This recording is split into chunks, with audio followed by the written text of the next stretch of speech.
berkumpul di tempat ini Tuhan. Dari pagi, siang, sore hingga hari ini Tuhan. Dengan hati yang haus dan lapar akan Engkau. Kami percaya Tuhan pada saat nanti mereka pulang kembali ke tempat mereka masing-masing. Mereka tidak sama pada saat mereka datang. Karena mereka bertemu dengan Engkau, satu-satunya juru selamat dan Tuhan kami. Urapi kami dengan urapan yang baru Tuhan. Buka hati kami Tuhan. Jadikan hati kami tanah yang lembut, sehingga pada saat firman-Mu diberitakan, itu akan tertanam di dalam loh hati kami. Dan kami jadi pelaku daripada firman-Mu Tuhan. Pada saat kami datang, kami punya beban, kami punya sakit penyakit, kami punya pergumulan, kami punya banyak pertanyaan. Kami percaya Tuhan, pada saat nanti kami pulang, kami mendapatkan jawaban semuanya daripada-Mu Tuhan. Terima kasih buat sore hari ini Tuhan. Hanya di dalam nama Tuhan Yesus Tuhan, kami sudah berdoa dan mengucap syukur. Yang percaya sama-sama katakan amin. Yang percaya sama-sama katakan amin. Yang percaya sama-sama katakan amin. Adik-adik, siapa yang merasa kalian anak-anak muda? Boleh angkat tangan? Kalau anak-anak muda teriak amin itu tidak seperti tadi. Sudah makan belum? Tadi makan siang ya. Sekarang lapar lagi ya. Wah, aduh gawat nih panitia. Tapi saya mau berkata buat kalian, Tuhan akan berikan kekenyangan buat kalian. Amin. Amin. Siapa yang datang dari pagi boleh angkat tangan? Dari tadi pagi datang boleh angkat tangan?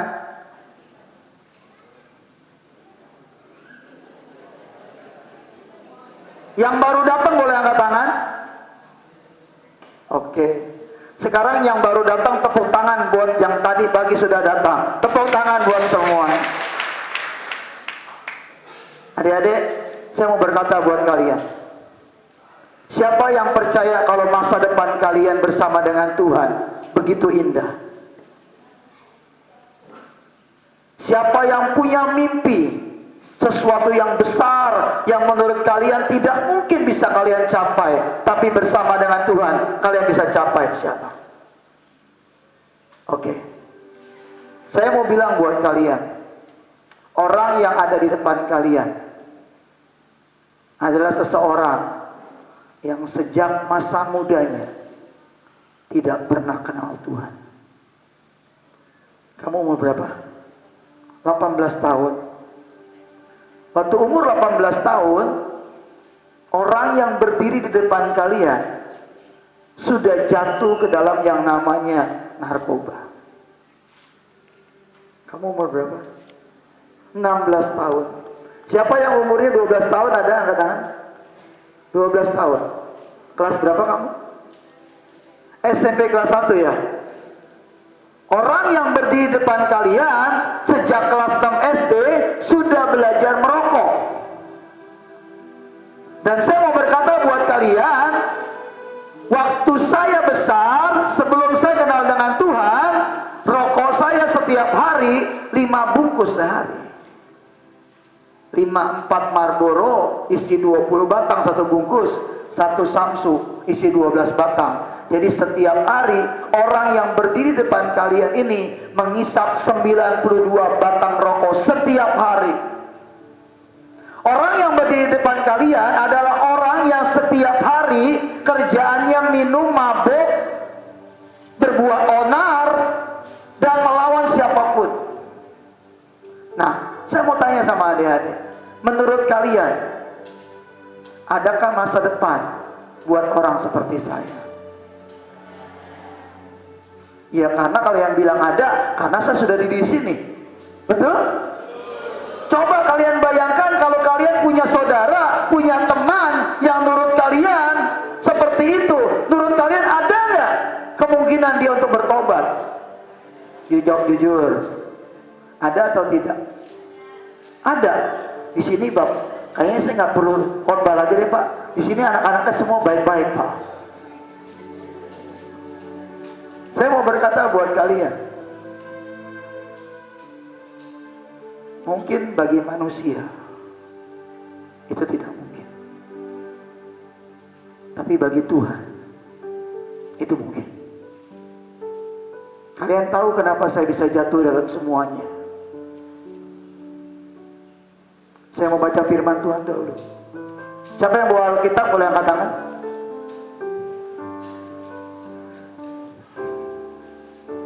Coba kalian buka di dalam Lukas 6 ayat 46 sampai 49.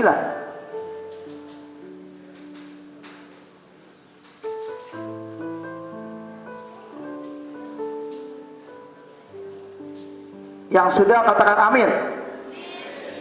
Yang sudah katakan amin. Mari kita baca sama-sama. 2, 3. Mengapa kamu berseru kepadaku, Tuhan, Tuhan, padahal kamu tidak melakukan apa yang aku katakan? Setiap orang yang datang kepadaku dan mendengarkan perkataanku serta melakukannya, aku akan menyatakan kepadamu dengan siapa ia dapat disamakan. Ia sama dengan seorang yang mendirikan rumah. Orang itu menggali dalam-dalam dan meletakkan dasarnya di atas batu. Ketika datang air bah dan banjir melanda rumah itu tidak dapat digoyahkan karena rumah itu kokoh dibangun. Akan tetapi, barang siapa mendengar perkataanku tetapi tidak melakukannya, ia sama dengan seorang yang mendirikan rumah di atas tanah tanpa dasar. Ketika banjir melandanya, rumah itu segera rubuh dan hebatlah kerusakannya. Adik-adik, Yesus berkata seperti ini bicara tentang anak-anak Tuhan yang datang ke gereja. Tipe yang pertama, pada saat pemberitaan firman Tuhan diberitakan, itu mendengarkan dengan baik, konsentrasi penuh, kelihatannya konsentrasi, melihat ke saya sebagai pembicara, benar-benar konsentrasi. Kemudian pada saat pulang, pembicara berkata seperti ini firman-Nya, jikalau kamu ditampar pipi kanan, berikan pipi kirimu kepada orang yang menampar pipi kanan. Betul? Adik-adik tahu yang terjadi apa? Pada saat pulang, tanpa disengaja, yang tadi dengarkan firman Tuhan, contohnya kamu dari sini, kamu sini dari, dia mendengarkan firman Tuhan dengan serius. Firman Tuhannya, jikalau kamu ditampar pipi kanan, berikan kepada orang itu pipi kiri. Nah, kemudian dia pulang. Bertemulah dia dengan anak ini ke sini. Kemudian tanpa sengaja kamu injek kakinya, injek. Jangan kencang-kencang, ya injek. Nah, teman ini dia sedang gundah gulana, sedang galau, ya kan? Dan mendadak dia punya pasangannya dia lagi cemburu sama pasangannya, karena pasangannya berjalan dengan seseorang yang mirip dia. Ternyata diinjek kaki, injek lagi. Dia lihat, oh ini kayaknya mau rebut cowok gue nih, tampar. Jangan kencang-kencang ya. Nah. Dan yang terjadi dia ditampar, dengar firman Tuhan, betul? Firmannya apa? Jikalau engkau ditampar pipi kanan, berikan pipi. Oke, sekarang kamu berikan pipi kirimu, tampar. Jangan kencang-kencang. Kayaknya balas dendam. Ada tahu artinya apa? Nah, pada saat dia memberikan pipi kanannya di kiri tampar, mendadak orang ini tertegun. Harusnya kalau dia ditampar pipi kanan, dia marah nggak? Marah, betul? Tapi dia mendengar firman Tuhan, tamparlah pipi kiri. Dan pada saat dia menampar pipi kirinya, dia yang lagi galau mendadak mendapatkan sesuatu yang berbeda. Kenapa ya kamu mau ditampar pipi kirinya? Kamu tanya, kenapa kamu mau ditampar pipi kirinya? Tanya. Kamu jawab, karena tadi firman Tuhan berkata, jikalau ditampar pipi kanan, pipi kiri. Terus kamu tanya, kamu lagi punya masalah apa? Mendadak kamu nangis. Ayo nangis, saya cubit ya, biar kamu nangis ya. Dan nangis. Dan anak ini mendadak bersahabat kembali. Amin, maksud saya ngerti? Ngerti? Ngerti maksud saya? Sekarang tipe yang kedua, silakan duduk. Biar jangan bosan ya. Duduk.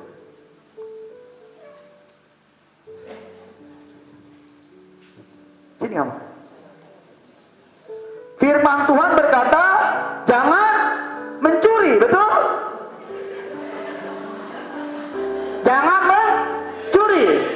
Nah, kamu punya handphone nggak? Mana? Sini. Sedangkan pemberita firman ngomong gini, bagi yang dicuri, berikan ampun kepada musuhmu. Betul?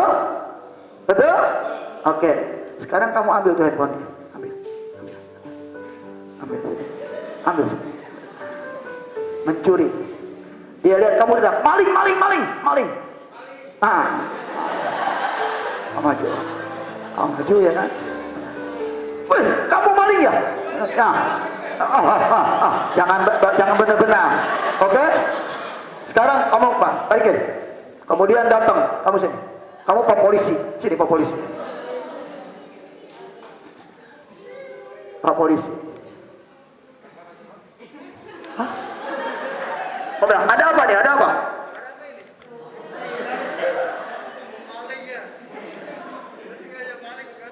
Oke, sekarang kamu bilang, mari kita kantor polisi. Nah, kamu bilang, kamu apa yang kamu lakukan? Membiarkan dia di kantor polisi atau kamu melepaskan? Nah, ngerti maksud saya? Balik. Itu tipe orang yang seperti tadi, menjalankan firman Tuhan. Nah, saya nggak mau ngomong tentang tipe yang kedua. Kenapa?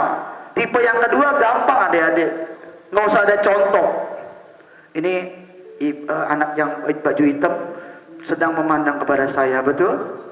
Sedang konsentrasi, sedang serius mendengarkan saya khotbah, betul?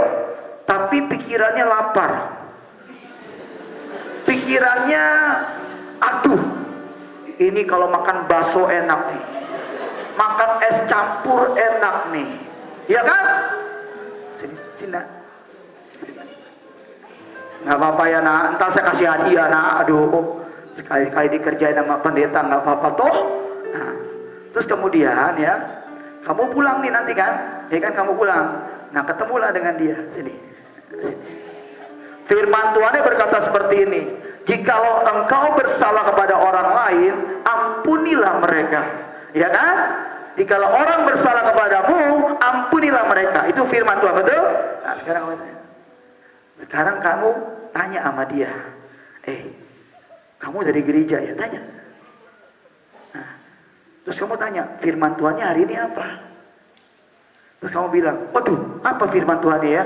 Saya lagi mikirin bakso. Saya lagi mikirin bakso. Ngerti nggak maksud saya?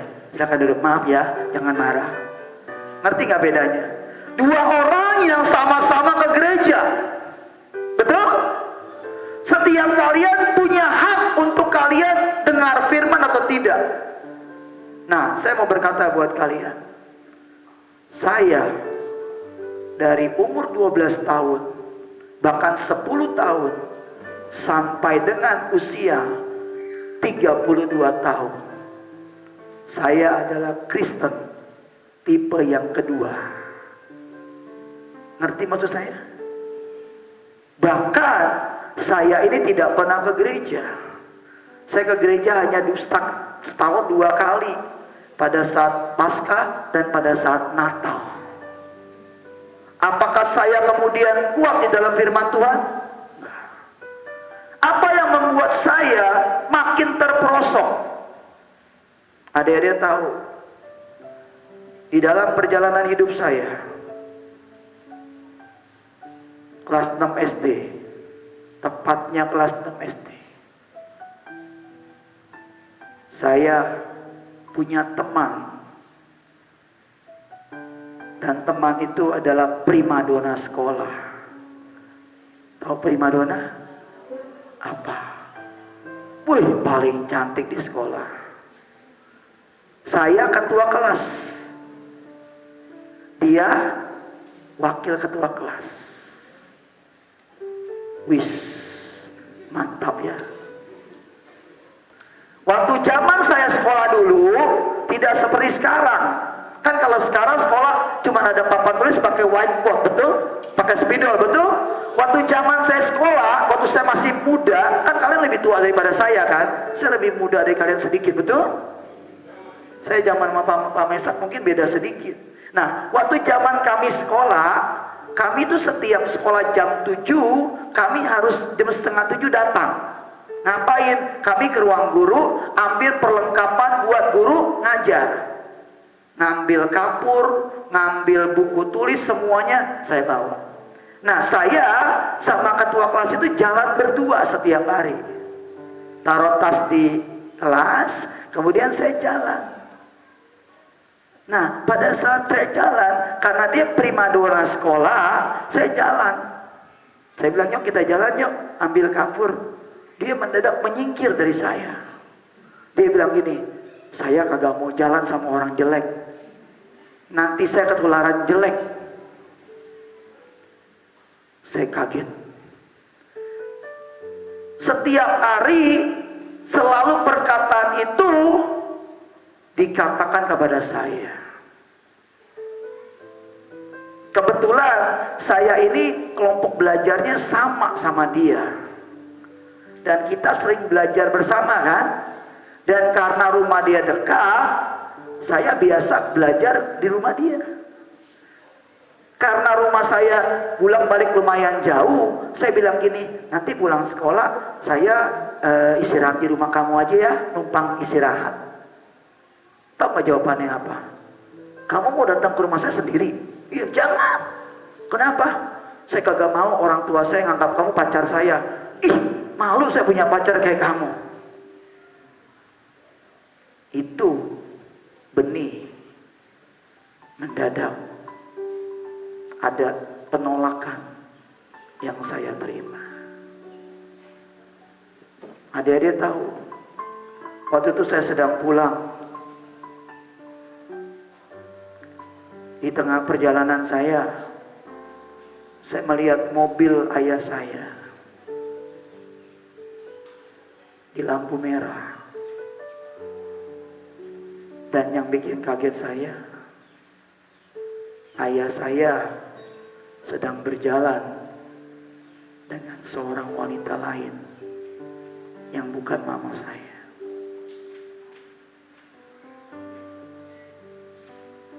Saat itu saya menghampiri ayah saya. Saya tanya, siapa wanita itu?